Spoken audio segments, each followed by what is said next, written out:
பாலும் தெளிதேனும் பாகும் பருப்பும் இவை நாளும் கடந்துனக்கு நான் தருவேன்.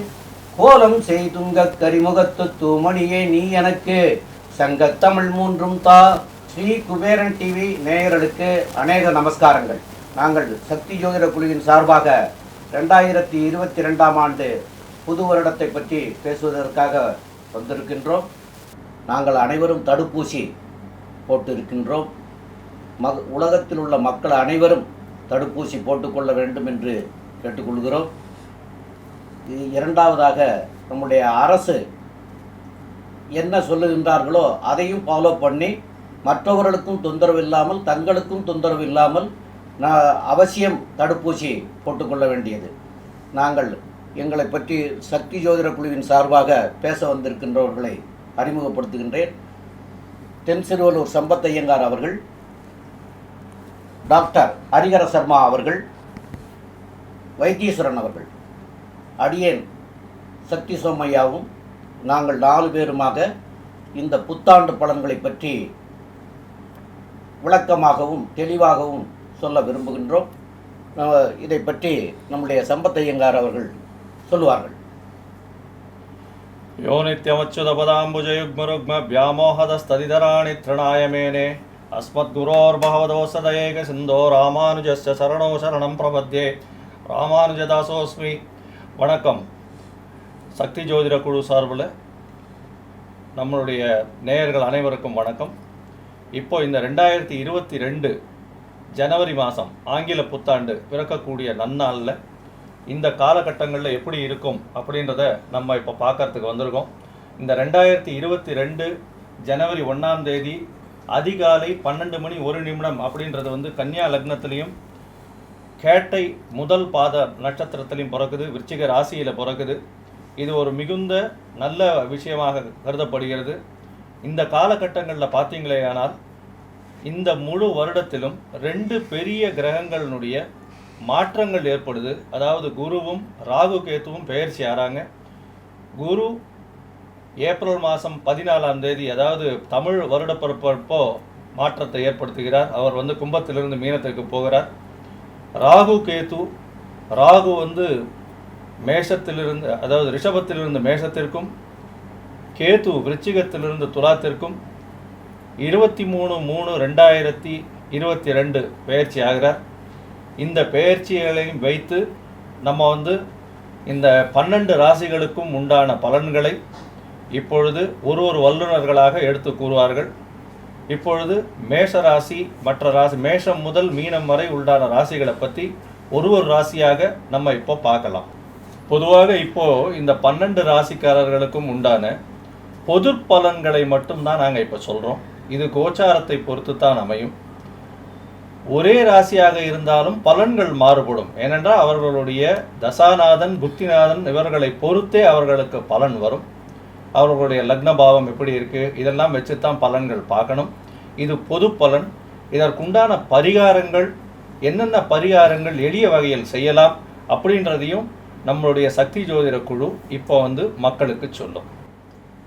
மிதுன ராசி நேயர்களே, உங்களுக்கு குரு பகவான் 9ஆம் இடத்திலிருந்து 10ஆம் இடத்திற்கு செல்கின்றார்.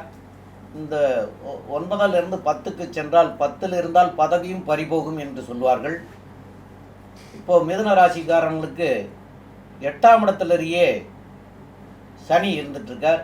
அதனால் கொஞ்ச காலமாகவே நீங்கள் இந்த ஆண்டு பிறந்ததில் இருந்தே சனி 8ஆம் இடத்துல இருக்கிறதுனாலையும் நீங்கள் நல்ல சிரமங்களாகவே இருந்துகிட்ருக்கிறதுக்கு வாய்ப்புகள் உண்டு. இருந்த போதிலும் இந்த சித்திரை மாதம் வரைக்கும் உங்களுக்கு நற்பலன்களை தரக்கூடிய வாய்ப்புகள் இருக்கிறது.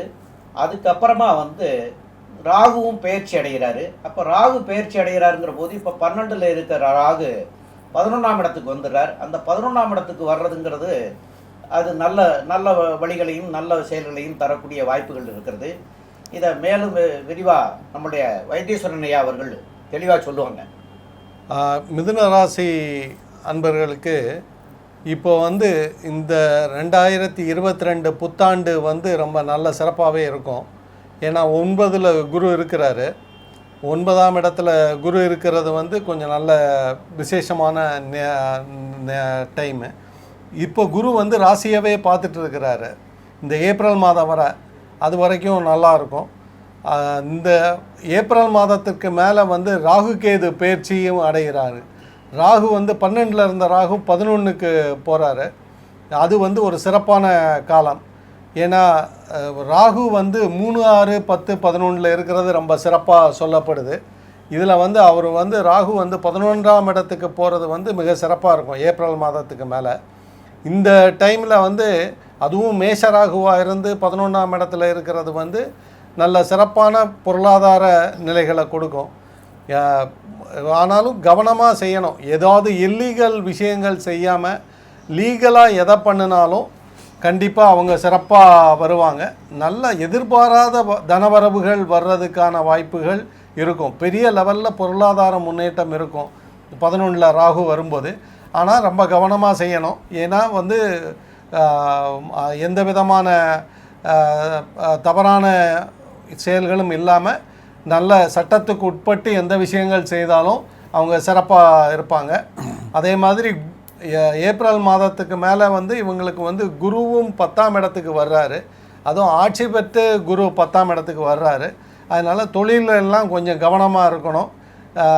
வேலைகள் மாறுறது இதில் எல்லாம் கொஞ்சம் கவனமாக இருக்கணும். ஆனால் பொறுப்புகள் கிடைக்கும். ஆனால் பொருளாதாரம் தொழிலிருந்து கிடைக்கிறதுக்கு வந்து கொஞ்சம் கவனமாக செயல்படணும். ஏன்னா அந்த புதிய பொறுப்புகள் வந்து பணிச்சுமையை கொடுக்கும் உங்களுக்கு. ஏன்னா 10ல் குரு வர்றதுனால கொஞ்சம் பணிச்சுமை அதிகமாக இருக்கும்.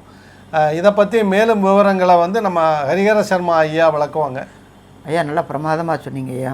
ஃபஸ்ட்டு ஐயா நம்மளை பொறுத்தளவுக்கு மிதுன ராசி அப்படின்னாக்கலே மிதுன ராசிக்கு அதிபதி அப்படின்றது புதன். இந்த புதனை பொறுத்தளவுக்கு அனலைசிங் கொடுக்கக்கூடியவர் புதன். ஆனால் இந்த புதன் கன்னியில் புதனாக இருக்கும் பொழுது ஆட்சி உச்சம் மூலத்திரியோணும் பொழுது அவர் நல்ல அனலைசிங் கிடைக்கும். மிதுனத்தில் அந்த புதன் ஆட்சியாக இருக்கும் பொழுது அந்த வீட்டின் அதிபன் இருக்கும் பொழுது அவர் சற்று குழப்பவாதியாக இருப்பார். எந்த ஒரு முடிவு எடுத்தாலும் சற்று தெளிவற்ற தன்மையாக இருக்கும். ஆனால் ஒன்று கன்க்ளூஷன் வரத்துக்கு லேட்டாகுமே தவிர நல்ல கன்க்ளூஷனுக்கு வருவாரா? நல்ல கன்க்ளூஷனுக்கு வருவார். இந்த ராசியை ராசியில் பொறுத்தளவுக்கு உண்ட நட்சத்திரங்கள் இந்த 9 நட்சத்திர பாதம் இந்த ராசியில் இருக்குது.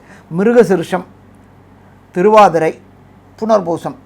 இந்த நட்சத்திரங்களுக்கு இந்த காலகட்டங்கள் மிக சிறப்பான காலகட்டங்கள். எந்த காலகட்டங்கள் சிறப்பான காலகட்டங்கள் அப்படின்னாக்க ஜனவரி 22லேருந்து ஏப்ரல் 22 வரலாம். ஏன் அப்படின்னாக்க எப்பொழுதுமே ராசியை குரு பார்க்கும் பொழுது கண்டிப்பாக நன்மைகளை மட்டுமே செய்வார். ராசியை 5ஆம் பார்வையாக குரு பார்க்குறாரு. அப்போ பார்க்கும்பொழுது முயற்சி, தன்னுடைய முயற்சி, சுயமுயற்சியினால் ஏற்றம் கிடைக்குமா? கண்டிப்பாக ஏற்றம் கிடைக்கும். இதே காலகட்டங்களில் இதே ராகு குரு என்ன பார்க்குறாருனாக்க ராசிக்கு 3ஆம் இடமான கம்யூனிகேஷன் பாவத்தை 7ஆம் பார்வையாக பார்க்குறாரு. அப்போ இந்த பார்க்கும் பொழுது இவருடைய கம்யூனிகேஷன் ஸ்கில் அதிகமாகும். இந்த கம்யூனிகேஷன் ஸ்கில் அதிகமாகும் பொழுது நீங்கள் பேசுகிறது தவறாக இருந்தாலும் அடுத்தவர்களால் சரியாக புரிந்து கொள்ளப்படும். ஒரு சில நேரங்களில் தவறு செய்யாத மனுஷனே கிடையாது, தவறுதலான வார்த்தைகளோட மனுஷனும் கிடையாது. பட் அந்த தவறுகளும் திருத்தப்படும். ஏன் அப்படின்னாக்க குரு கம்யூனிகேஷன் பாவத்தை பார்த்துட்டார். இதை தவிர குரு என்ன பார்த்துருக்கிறார் அப்படின்னாக்க அவர் 9ஆம் பார்வையாக துலாத்தை பார்க்குறாரு. அந்த துலாம் அப்படின்றது மிதுனத்துக்கு 5ஆம் வீடு. 5ஆம் வீடு அப்படின்ற பொறுத்தளவுக்கு ஜோதிட சாஸ்திரத்துப்படி பூர்வ புண்ணிய புத்திரஸ்தானம் அப்படின்ட்டு. திருமணமாகி ரொம்ப நாளாக இந்த மிதுன ராசிக்காரங்களுக்கு சந்தான பாக்கியம் இல்லாமல் இருக்கும். அப்போ இந்த சந்தான பாக்கியம் இல்லாதவங்களுக்கு சந்தான பாக்கியம் கிடைக்கக்கூடிய பொற்காலம் அப்படின்னு இந்த 2022 சொல்லலாமா? கண்டிப்பாக 2022 சொல்லலாம். சரி சாமி, இது எதுவரையிலும் இருக்கும் அப்படின்னாக்க ஜனவரியிலேருந்து ஏப்ரல் வரலும் ஏற்றமான காலகட்டங்களாக இருக்குமா? ஏற்றமான காலகட்டங்களாக இருக்கும். அதுக்கப்புறம் பார்த்தீங்க அப்படின்னாக்க சித்திரை 1 பிறக்கும் பொழுது ராசிக்கு 10ல் குரு வராரு. 10ல் குரு வரும்போது நம்மளோட ஜோதிட சாஸ்திரத்தில் என்ன சொல்லுவோம் அப்படின்னாக்க 10ல் குரு வந்தால் பதவி பறிபோகும் அப்படிம்பாங்க. பதவி பறிபோகும், ஆனால் மற்ற ராசிகளுக்கு பறிபோகும். இது குரு தன்னுடைய ஆட்சி வீட்டுக்கே வராரு. அப்போ ஆட்சி வீட்டுக்கு வரும்பொழுது பதவி பறிபோகாது. ஆனால் பதவி பறிபோகக்கூடிய நிலைமைகள் வரும். அப்போ இந்த காலகட்டங்களில் குருவுடைய பார்வை என்ன ஆகிப்படும், கம்யூனிகேஷன் பாவத்திலேருந்து 4ஆம் இடமான சுகஸ்தானத்தையும் மாத்ருஸ்தானத்தையும் பார்க்கும். அப்போ இந்த சித்திரைக்கு அப்புறம் உங்களுடைய வாக்குறுதி கொடுக்கறத குறைச்சிக்கணும். ஒன்று. அடுத்தது, இந்த சித்திரைக்கு அப்புறம் ஏப்ரல் 14க்கு அப்புறம் நீங்கள் கொடுக்குற கம்யூனிகேஷன் அத்தனையுமே தவறுதலாக போகிறதுக்கான வாய்ப்புகள் உண்டாகும். அப்போ அன்னெசரியான டிபேட்டு, அன்னெசரியான ஆர்கியூமெண்ட்டு, இது எல்லாம் சித்திரை பிறந்த விட்டு தவிர்த்துட்டீங்க அப்படின்னு சொன்னாக்க மிக சிறப்பாக இருக்குமா, மிக சிறப்பாக இருக்கும். ஆனால் அதே டயத்தில் மாறுற குரு உங்களுடைய வாக்குஸ்தானத்தையும் பார்க்குறாரு. இந்த வாக்குஸ்தானம் அப்படின்றது சந்திரனுடைய வீடான கர்க்கடகத்தை பார்க்குறாரு. அப்போ இந்த காலகட்டங்களில் நல்ல வாக்குறுதிகள், நல்ல செய்கைகள் பண்ணினீங்க அப்படின்னாக்க, அதாவது தவறுதலான காரியங்களுக்கு வாக்கு கொடுக்காம நல்ல காரியங்களுக்கு வாக்கு கொடுத்தீங்க அப்படின்னு சொன்னாக்க அது ஜெயமாகறதுக்கு வாய்ப்புகள் உண்டு. அதே போல் நம்ம 4ஆம் இடம் அப்படின்றது மிதுனத்துக்கு 4ஆம் இடம்ன்றது நம்மளுக்கு கன்னி. அந்த கன்னியை மாறின குரு 10ஆம் இடத்துலேருந்து 7ஆம் பார்வை பார்க்கும்பொழுது இதுவரையிலும் மாத்திருக்கு உடல் நலத்தில் சுகம் இல்லாமல் இருந்துச்சு. அந்த சுகங்கள் அதாகப்பட்டது எப்படின்னு கேட்டிங்கன்னா, உடம்பு சரியில்லாமல் இருந்தாங்க. அந்த உடம்புகள் அத்தனையும் சரியாகிறதுக்கான வாய்ப்புகள் உண்டு. அதே போல் வண்டி, வாகனம், வீடு அப்படின்றது நம்ம 4ஆம் இடம் சொல்லுவோம். அப்போ இதுவரையிலும் சைக்கிள் வச்சுட்டு இருந்தவங்க 2 வீலர் வாங்குறதுக்கு வாய்ப்புகள் உண்டு. 2 வீலர் வச்சுருக்கிறவங்க கார் வாங்குறதுக்கான வாய்ப்புகளை கொடுப்பாரு. அப்போ இந்த காலகட்டங்கள் அப்படின்றது பொறுத்தளவுக்கு இந்த குரு பயிற்சி எப்போலேருந்து உங்களுக்கு சித்திரை மாதத்துலேருந்து, அதாவது ஆங்கிலத்தில் பொறுத்தளவுக்கு ஏப்ரல் 14க்கு அப்புறம் உங்களுக்கு ஏற்றமான காலகட்டமாக இருக்குமா அப்படின்னாக்க கண்டிப்பாக ஏற்றமான காலகட்டங்களாக இருக்கும். அதே போல் மிதுனத்துக்கு அஷ்டமத்தில் சனி. எப்பொழுதுமே நம்ம என்ன சொல்லுவோம் அப்படின்னாக்க, ஓடி போனவனுக்கு 9ல் குரு, அகப்பட்டவனுக்கு அஷ்டமத்தில் சனி அப்படிம்போம். ஆனால் இந்த மிதுன ராசியை பொறுத்தளவுக்கு சுக்கிரனுடைய புதனுடைய ராசி, புதனுக்கு சனி நட்பு கிரகம். அதனால் கொடுக்கக்கூடிய அளவின் தன்மையை குறைப்பாரே தவிர மொத்தமாக கெடுக்க மாட்டார். அப்போ இந்த காலகட்டங்கள் 8ல் சனி இருந்தாலும் சனி பகவான் மாறுறதுன்றது 2023 மாறுறாரு. அதனால் உடல் நலத்தில் கொஞ்சம் எச்சரிக்கையாக இருக்கிறது மிக சிறப்பாக இருக்குமா, மிக சிறப்பாக இருக்கும். அதே போல் 8ல் சனி இருக்கும் பொழுது, ஆட்சி பெற்ற சனியாக இருக்கும் பொழுது சில சடங்குகள், தடங்கல்கள், சில சங்கடங்கள் வரும். அந்த சங்கடங்களை உங்களுடைய வாக்கு சாதுரியத்தினாலையும் குருவுடைய பார்வையினாலையும் 11ஆம் இடத்தில் ராகு, மேடான ராகு வரத்தினாலையும் எதிர்கொள்ள முடியுமா, எதிர்கொள்ள முடியும். அப்போ சித்திரை மாதத்துக்கு அப்புறம் கொஞ்சம் எச்சரிக்கையாக இருந்துட்டோம் அப்படின்னு சொன்னாக்க மிதுன ராசிக்காரங்களுக்கு எல்லாமே நல்லபடியாக இருக்கும். இதுக்கு அடுத்தது இந்த புத்தாண்டில் என்னென்ன பலன்கள் அப்படின்றத பற்றி நம்மளுடைய சம்பத் ஐயங்கார் அவங்க சொல்லுவாங்க. ஐயா, அற்புதமாக சொன்னீங்க. அதாவது குரு பார்க்க கோடி நன்மை அப்படின்றது தான் ஜோதிஷ வாக்கு. அதாவது இந்த குருவானவர் மிதுன ராசிக்கு 9ஆம் இடத்துல இருந்து அவர் பார்க்குறாருன்றது ஒரு பக்கம். இன்னொரு பக்கம் பார்த்தீங்களா, அவர் 10ஆம் இடத்திற்கு போகிறார். அதாவது 10ஆம் இடம் அப்படின்னு சொல்லக்கூடியது தொழில் ஸ்தானம், சொந்த தொழில் செய்யக்கூடியவர்களுக்கு உண்டான ஸ்தானம். இந்த தொழில் ஸ்தானத்தை பற்றி நம்ம பார்த்தோமே, ஆனால் 10ல் தனித்த அந்தணன் இருக்கிறது அந்த அளவு சரி கிடையாது. 3ஆம் பார்வையாக சனியும் அஷ்டமத்து சனியும் அவரை பார்க்கறதுனால அந்த அளவுக்கு தொழிலில் விருத்திகள் அடையக்கூடிய வாய்ப்புகள் மிகவும் கம்மி. ஆனால் குருவினுடைய பார்வை 2ஆம் இடம் அப்படின்னு சொல்லக்கூடிய தனஸ்தானம், குடும்பஸ்தானத்தில் விழுது. அது ஒரு மிகப்பெரிய யோகம். எப்படி சொல்லணும் அப்படின்னா, இவர்களுக்கு குடும்பத்தில் இருக்கக்கூடிய கணவன் மனைவிக்கு இடையே உள்ள வேற்றுமைகள் எல்லாம் களைந்து ஒற்றுமையாக மாறக்கூடிய காலமாக இந்த ஏப்ரல் மாதத்திற்கு மேலே குரு பெயர்ச்சி ஆனதுக்கப்புறம் இந்த 2022ஆம் ஆண்டில் நடக்கக்கூடிய வாய்ப்புகள் மிகவும் அதிகம். தொழிலில் கொஞ்சம் மந்த நிலை நிச்சயமாக இருக்கும். ஏன்னா அஷ்டமத்து சனி இருக்கிறதுனாலையும் 10ஆம் இடத்துல தனித்த குரு இருக்கிறதுனாலையும் தொழிலில் மந்த நிலை நிச்சயமாக நீடிக்கும். இருந்தாலும் குருவினுடைய பார்வை பார்த்தீர்களேயானால் அவர் இந்த மிதுன ராசிக்கு 4ஆம் இடத்தை பார்க்கறதுனால வீடு, வண்டி, வாகனம், தாய்க்கு உடல் நலம் இது எல்லாமே நல்லபடியாக இருக்கும். 6ஆம் இடத்தையும் பார்க்குறார். அதனால் என்ன ஆகும் அப்படின்னா, உங்களுக்கு கண்டிப்பாக வேலை இல்லாதவர்களுக்கு வேலை கிடைக்கக்கூடிய வாய்ப்புகள் மிகவும் அதிகம். இது ஒரு மிகப்பெரிய விஷயம். ஏன்னா இவ்வளவு நாள் பார்த்தீர்களேயானால் மிதுன ராசிக்காரர்களுக்கு சனி தன்னுடைய சமசப்தம பார்வையான 7ஆம் இடமான கடகத்தை மிதுன ராசிக்கு 2ஆம் இடத்தை பார்த்துட்டு இருந்தார். 2ஆம் இடம்னு சொல்லக்கூடியது தனஸ்தானம். அஷ்டமத்தில் சனி, தனஸ்தானத்தையும் சனியன் பார்க்குறாரு.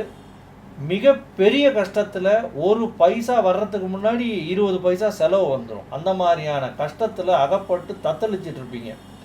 இப்போது தனகாரகன் தனஸ்தானத்தை பார்க்குறாரு. அதாவது 10ஆம் இடத்துல குரு வந்ததுக்கப்புறம் தொழிலில் கொஞ்சம் முடை இருந்ததே ஆனாலும் உங்களுக்கு தனஸ்தானாதிபதியான அவர் ஆட்சி பெற்று போய் அவரே 2ஆம் இடத்தை பார்க்கறதுனால, தனகாரகனே பார்க்கறதுனால இது மிகப்பெரிய யோகம். ஏதாவது 8ஆம் இடத்துல சனி இருக்கிறதுனால திடீர் பண யோகங்கள் இவர்களுக்கு வரக்கூடிய வாய்ப்புகள் உண்டு. அவர் 2ஆம் இடத்தை பார்க்கறதுனால செலவு பண்ணிடுவீங்க. குருவும் பார்க்கறதுனால பணம் வரவு வரும், ஆனால் செலவுகள் அதிகமாக இருக்கும். 6ஆம் இடத்தை குரு பார்க்குறாரு. உங்களுக்கு சுப செலவுகள் மூலியமாக கடன்கள் வாங்கக்கூடிய ஆப்பர்ச்சுனிட்டி, அதாவது கடன்கள் மேலும் விருத்தி பண்ணுறதுக்குன்னு கடன்கள் வாங்கக்கூடிய வாய்ப்புகள் மிகவும் அதிகம். இதை தவிர பார்த்தீர்களானால் 12ஆம் இடத்து ராகு பகவான் 11ஆம் இடத்துக்கு போகிறார். இந்த 11ஆம் இடத்துக்கு போகிறது ஒரு மிகப்பெரிய யோகம். ஏன்னா ஆமேடம் எருது சுறா நண்டு கன்னி அப்படின்னு சொல்லக்கூடிய ஒரு வாக்கியத்தின் பிரகாரம் ஜோதிடத்தில் ராகு பகவான் மேஷம், ரிஷபம், கர்க்கடகம், கன்னி, மகரம் இந்த மாதிரி இடத்துலலாம் அதாவது மிதுனம், மகரம் இந்த மாதிரி இடத்துலலாம் இருக்கும்போது, இந்த 5 ராசிகளில் இருக்கும்போது ராகுவுக்கு மிகப்பெரிய பலம் இருக்கக்கூடிய வாய்ப்புகள் அதிகம்.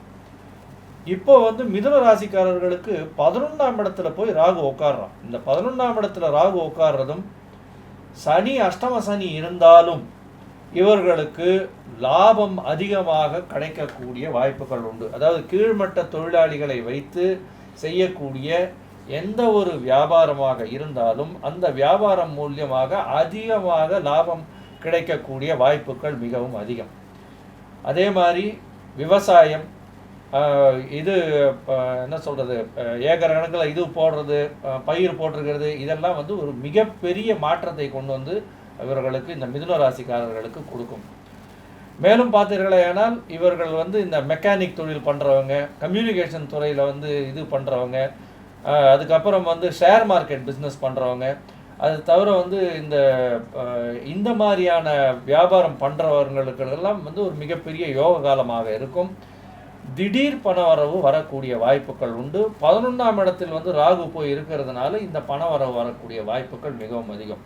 ஆனால் வங்கியில் பணிபுரிபவர்கள், இதை தவிர குருத்துவம் செய்யக்கூடிய தொழில், ப்ரொஃபஸர், அதுக்கப்புறம் ஒரு ஆசிரியராக இருக்கிறவர்கள், இவர்களுக்கெல்லாம் சில காலங்கள் இந்த காலங்கள் கொஞ்சம் கஷ்டமாகவே இருக்கக்கூடிய காலமாக இருக்கும். இந்த மிதுன ராசிக்காரர்களாக இருக்கக்கூடிய அரசியல்வாதிகளுக்கு இது ஒரு மிகப்பெரிய செல்வாக்கான நேரமாக இருக்கும். ஏன்னா சனியும் 2ஆம் இடத்தை பார்க்குறார், குருவும் 2ஆம் இடத்தை பார்க்குறார். அதனால் எந்த ஒரு பிரச்சனைகள் வந்ததுனாலும் இந்த அரசியல்வாதிகள் நல்லபடியாக பேச்சுனாலேயே சுவாதீனத்தை எடுத்து நிச்சயமாக பண்ணக்கூடிய வாய்ப்புகள் மிகவும் அதிகமாக இருக்கும். இதை தவிர பார்த்தீர்களே, ஆனால் இந்த ராகு கேத்துவின் பெயர்ச்சி அப்படின்னு சொல்லக்கூடியது எந்த அளவுக்கு இருக்கும் அப்படின்றது ஐயா சக்தி சுவாமியே சொல்லுவார். சம்பத் ஐயங்கார் அவர்கள் ரொம்ப தெளிவாகவும் அருமையாகவும் ரொம்ப விளக்கமாக சொன்னாங்க. இதுக்கு மேலே விளக்க சொல்கிறதுக்கு எனக்கு எதுவுமே தெரியாத சூழ்நிலையில் அவங்க எல்லாமே சொல்லிட்டாங்க. இருந்தாலும் இப்போது இந்த குரு எல்லா பார்வையிலையும் பார்க்கிறதா சொன்னோம். இதெல்லாம் 5ஆம் பார்வையாக, அதாவது 7ஆம், இப்போ குரு இருக்கிற இடத்துலேருந்து 7ஆம் பார்வையாக மிதுன லக்னத்துக்கு 4ஆம் இடத்தை பார்க்கறதுனால வண்டி, வாகனம், வீடு இந்த மாதிரி உள்ள சூழ்நிலைகள் எல்லாம் சரியாக இல்லாதவங்க இப்போ அதாவது சரியாக இல்லாதவங்கன்னா இந்த கோர்ட்டு கேஸு, வம்பு, வழக்கு இந்த மாதிரிலாம் இருந்தவங்கெல்லாம் அதுகளெல்லாம் இப்போ இந்த காலகட்டத்தில் சரிப்படுத்திக்கக்கூடிய காலம். அதாவது இந்த வரக்கூடிய ஏப்ரல் மாதத்துக்கு மேலே, அதாவது ஏப்ரல் மாதத்துக்கு மேலே இந்த வருஷம் முடிகிறதுக்குள்ளர அதுகளெல்லாம் சரிப்படுத்திக்கக்கூடிய காலம். அதே மாதிரி வேலை வெட்டி இல்லாமல் இருக்கிறவங்களுக்கெல்லாம் இந்த ஏப்ரல் மாதத்துக்கு மேலே நல்ல வேலை வாய்ப்புகள்லாம் அமையக்கூடிய காலம். இதெல்லாம் இருக்கிறதுனால இந்த ஆண்டும் இவங்களுக்கு பொற்காலமாகவே அமையுங்கிறத நான் சொல்கிறேன். இதுக்கப்புறம் என்னுடைய நண்பர் வைத்தீஸ்வரன் அவர்கள் சொல்லுவாங்க. மிதுன ராசிக்கு வந்து ஐயா சொன்ன மாதிரி குரு வந்து 10ஆம் இடத்துக்கு வர்றார் ஏப்ரல் மாதத்துக்கு மேலே. ஏப்ரல் மாதம் வர அவங்களுக்கு 9ஆம் இடத்துலையே இருக்கிறதுனாலையும் அவங்க வந்து சிறப்பாக இருக்கும். ஆனால் வந்து 10ஆம் இடத்துக்கு வந்த அப்புறம் தொழிலில் சனியும் பார்க்கறதுனால அவங்களுக்கு வந்து தொழிலில் சிரமங்கள் இருக்கும், கஷ்டங்கள் இருக்கும். ஆனாலும் ராகு வந்து 11ஆம் இடத்துக்கு வர்றதுனால நல்ல வருமானங்கள் இருக்கும், இங்கே திடீர் பணவரவுகள் இருக்கும். அதே மாதிரி அவங்களுக்கு இந்த ஏப்ரல் மாதத்துக்கு மேலே குரு வந்து அவங்களுக்கு 4ஆம் இடத்தை பார்க்குறார், 6ஆம் இடத்தை பார்க்குறார். ஆனால் சனி வந்து 5ஆம் இடத்தையும் பார்க்குறாரு, அங்கே கேதுவும் வர்றார் இந்த ஏப்ரல் மாதத்துக்கு மேலே. இந்த காலகட்டங்களில் குழந்தைகள் மேலே வந்து கொஞ்சம் கவனம் தேவை. குழந்தைகள் படிப்பில் இதில் எல்லாம் வந்து கொஞ்சம் கவனம் எடுத்துக்கணும், அதெல்லாம் கொஞ்சம் கவனமாக பார்த்துக்கணும். ஏன்னா சனியோட பார்வையும் இருக்குது, கேதுவும் அங்கே பயிற்சியாகி வந்துடுறார். அந்த ஏப்ரல் மாதத்துக்கு மேலே அவங்களோட படிப்பில் இதில் எல்லாம் கொஞ்சம் கவனம் செலுத்தணும். குழந்தைகளோட நிலைகளில் வந்து கொஞ்சம் கவனமாக இருக்கணும். அதே மாதிரி அந்த பூர்வ புண்ணியம் கோயிலுக்கு, அதாவது குலதெய்வம் கோயிலுக்கு அந்த நேரங்களில் போகிறது கொஞ்சம் கடினமாக இருக்கும் அந்த ஏப்ரல் மாதத்துக்கு மேலே. அந்த டைமில் போனால் ரொம்ப நல்ல பலன்கள் அவங்களுக்கு கிடைக்கும். ஏன்னா அந்த காலம் வந்து அவங்களுக்கு போக விடாது, அந்த டைமில் அவங்க போனாங்கன்னா நல்ல பலன் இருக்கும். அதே மாதிரி ஏப்ரல் மாதத்துக்கு மேலே ஐயா சொன்னது மாதிரி அவங்களுக்கு வீடு கட்டுறதுக்கு, வாகனம் வாங்குறதுக்கு, வீடு கட்டுறதுக்கு இதுக்கெல்லாம் லோனுக்கு அப்ளை பண்ணியிருந்தாங்கன்னா கண்டிப்பாக கிடைக்கும். அதனால் அவங்க வந்து பிஸ்னஸ் இம்ப்ரூவ் பண்ணுறதுக்கோ அந்த லோன், ஆனால் கொஞ்சம் அலைச்சல் கடைசி நேரத்தில் தான் சேங்ஷன் ஆகும், கொஞ்சம் அலைய வச்சு. ஏன்னா சனி 10ஆம் இடத்தை பார்க்குறதுனாலையும் குரு 10ல் இருக்கிறதுனாலையும் தொழில் நிமித்தமாக லோனுக்கு போனால் கொஞ்சம் அலைய வேண்டியது இருக்கும், அலைஞ்சு தான் வாங்க வேண்டியது இருக்கும். அதே டைமில் வீடு வாங்குறதுக்கோ வாகனம் வாங்குறதுக்கோ ஏப்ரல் மாதத்துக்கு மேலே முயற்சி பண்ணாங்கன்னா கண்டிப்பாக அவங்களுக்கு ஈஸியாக கிடச்சிடும். இந்த நிலைமை வந்து மிதுன ராசிக்காரங்களுக்கு ஒரு நல்ல பலன்களாக இருக்கும் இந்த டைமில். அதே மாதிரி இனிமேல் வந்து அந்த மிதுன ராசி பொது பலன்களை பற்றி ஐயா சம்பத் ஐயங்கார் விளக்குவாங்க. ஐயா அற்புதமாக சொன்னீங்க. இப்போது டு சம் அப்னு சொல்லக்கூடியது எல்லா பலன்களும் பார்த்தீர்களே. ஆனால் இந்த 2022 ஜனவரி மாதம் ஆரம்பிக்கும் பொழுதிலிருந்து இவர்களுக்கு ஏப்ரல் வரையிலும் வந்து குரு 9ஆம் இடத்திலிருந்து சனி 8ஆம் இடத்தில் இருக்கிறதுனாலையும் ராகு வந்து 12ஆம் இடத்துல இருக்கிறதுனாலையும் இவர்களுக்கு நல்ல பலன்கள் கொடுக்கக்கூடிய வாய்ப்புகள் குருவின் மூலியமாக கிடைக்கக்கூடும். ஏப்ரல் மாதத்திற்கு மேலே வந்து குருவும் 10ஆம் இடத்துல போயிடுறாரு. ஆனால் அதில் ஒரு பெரிய அட்வான்டேஜ்னா ராகு 11ஆம் இடத்துல வர்றது அப்படிங்கிறது வந்து ஒரு மிகப்பெரிய பொக்கிஷமாக பார்க்கப்படுது. ராகுவினுடைய 11ஆம் இடம்ன்றது மேஷத்திற்கு வர்றதுனால இவர்களுக்கு வந்து நினைக்க முடியாத அளவுக்கு லாபம் வந்து குவியும், திடீர் பணயோகங்கள் வரக்கூடிய வாய்ப்புகள் உண்டு. அதனால் வந்து குடும்பத்தையும் குரு பார்க்கறதுனால குடும்பத்தில் இருந்த சலசலப்புகள் நீங்கும், அதாவது கணவன் மனைவி இடையே இருக்கக்கூடிய பிரச்சனைகள் நீங்கும்.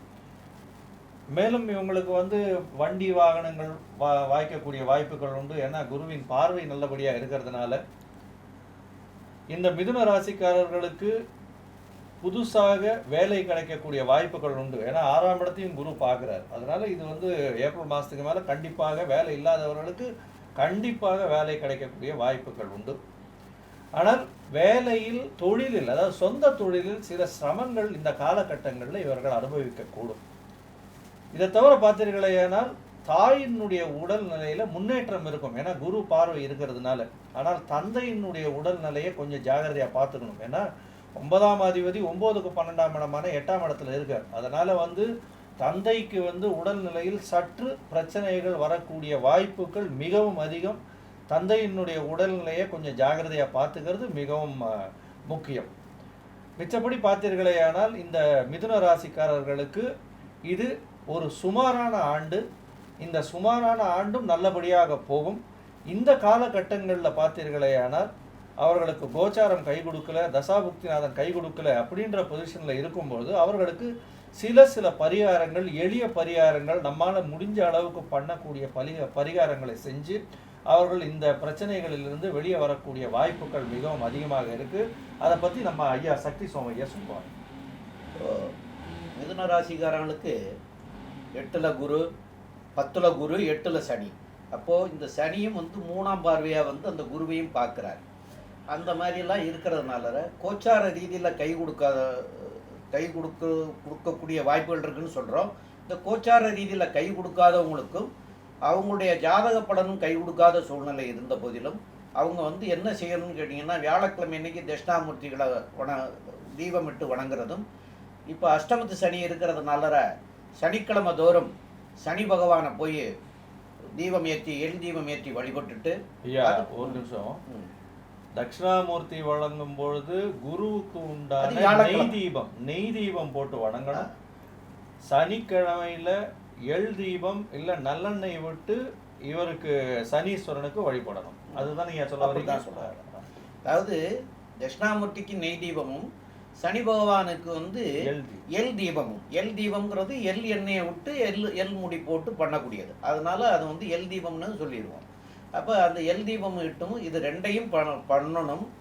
இது வந்து இந்த குரு பயிற்சி ஆகிற வரைக்கும் அவங்க வந்து வியாழக்கிழமைக்கு தட்சிணாமூர்த்திக்கும், சனி பயிற்சி ஆகிற வரைக்குமே சனீஸ்வர பகவானுக்கும் இதை பண்ணிட்டு வரணும். டெய்லி ஒரு விநாயகரை போய் வணங்கணும். இதெல்லாம் வணங்குறத விட இதை வணங்கிட்டு அதுக்கப்புறமா அவங்க செய்ய வேண்டிய வேலை என்னன்னு கேட்டிங்கன்னா, தான தர்மங்கள் பண்ணணும். இப்போ வந்து கொடை தானம் பண்ணலாம், அன்னதானமாக கொடுக்கலாம். ஏழை எளிய மக்களுக்கு அவங்களுக்கு திருமணமாக வேண்டிய காரியங்கள் இருந்துச்சுன்னா அவங்களுக்கு திருமணத்துக்காக செலவு பண்ணலாம். ஆடைகள் வாங்கி கொடுக்கலாம். இந்த மாதிரி தான தர்மங்கள் பண்ணாலே அவங்கள வந்து அந்த தான தர்மம் வந்து அவங்கள இந்த நிலைமையில் கஷ்டமாக இருந்தாலும் அந்த கஷ்டத்தை மாற்றி அவங்களுக்கும் நல்ல நிலைமையை தரக்கூடிய வாய்ப்புகளை இறைவன் தருவார். ஸ்ரீ குபேரன் டிவியை பார்த்தமைக்கு நன்றிகள். மேலும் இது போன்ற தகவல்களை தெரிந்து கொள்ள ஸ்ரீ குபேரன் டிவியை சப்ஸ்கிரைப் செய்யுங்கள். மறக்காமல் பெல் ஐக்கானை கிளிக் செய்யுங்கள்.